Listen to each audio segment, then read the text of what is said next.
Welcome to another edition of Turn 6 Garage, and today we're discussing the 1 year anniversary of me owning my 2002 BMW 325i E46. So, for those who haven't seen my other videos, I rescued this 2002 325i from a jungle where it was hiding for 18 months after having not started and not run.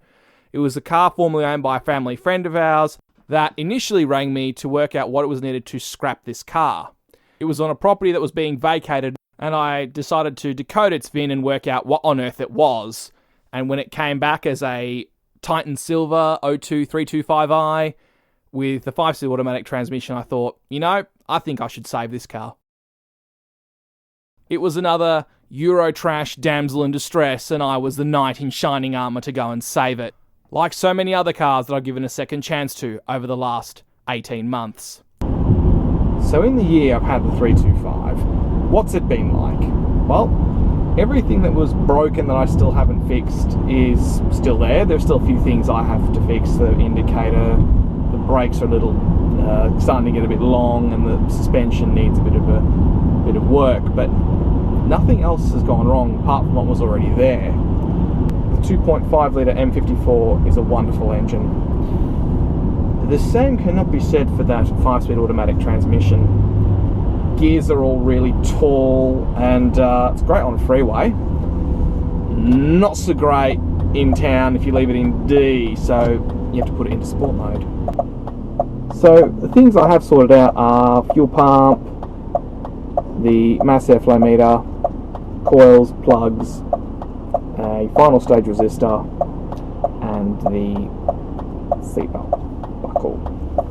So there is a little tip I have here with cars like this. If you have long hair, be really careful where it drops. If it falls into the seatbelt buckle, or enough of it falls into the belt buckle, you can cause the belt buckle to become dysfunctional. And that is $1,000 for the part and another $600 in labour. Great. Yeah.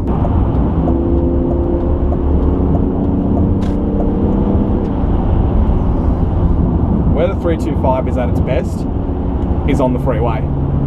This car is set up for high-speed, long-distance driving. The engine is refined, and in sport mode the gearbox is responsive. It's designed to go at speed over a long distance. It's a typical German car. It's designed for the Autobahn, and this 325 is the Rep Spec 3 Series, and it kind of feels like a Repmobile. It's designed to do this kind of long distance, high mileage type driving.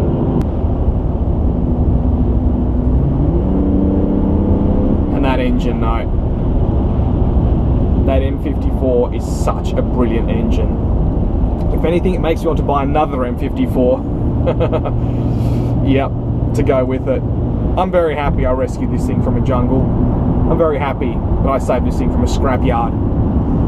133,000 kilometre car didn't deserve to go to the junkyard for a fuel pump and a mass airflow meter. I'm very grateful to my family friend who's given me this car. I'm eternally grateful every time I get in this car that this car is still on the road. This 325 is like a horse. It's like one of those old horses you see left outside of a stable after it's finished its work or it's finished racing. Now, I took the horse, nurtured it back to good health, and saved it and love it to pieces. And that's the relationship I have with this car. It's become more than a car, the 325. It's got personality and character. It's a car that you kind of feel sad when you leave it outside and you worry about it. And there's not many other cars that have done that, have really crawled under my skin like that. And that's something that I absolutely adore about it. I want to go on more adventures with it. I want to go more places with it. There aren't many in this world that I can say I have that affection for. If anything, there's a reason why I've kept what I've kept and I've bought what I've bought. Ultimately, by happy accident, I've ended up with a car that I absolutely cherish. So, I've had a great time the last 12 months with my 325. It's been a car that I've enjoyed saving. While the Micra, the Outlanders and the Gets have got me into saving cars, the 325 has cemented my place in the world of saving old cars. I love taking a car that was ready to die, fix it, and in some cases sell it on to someone who will enjoy it for the next few years and thousands of kilometres. In a year, this 325i has gone from being ready to die to becoming a thoroughly excellent daily driver. And I can say it has been a thoroughly rewarding experience. And if you like what we do, remember to like and subscribe.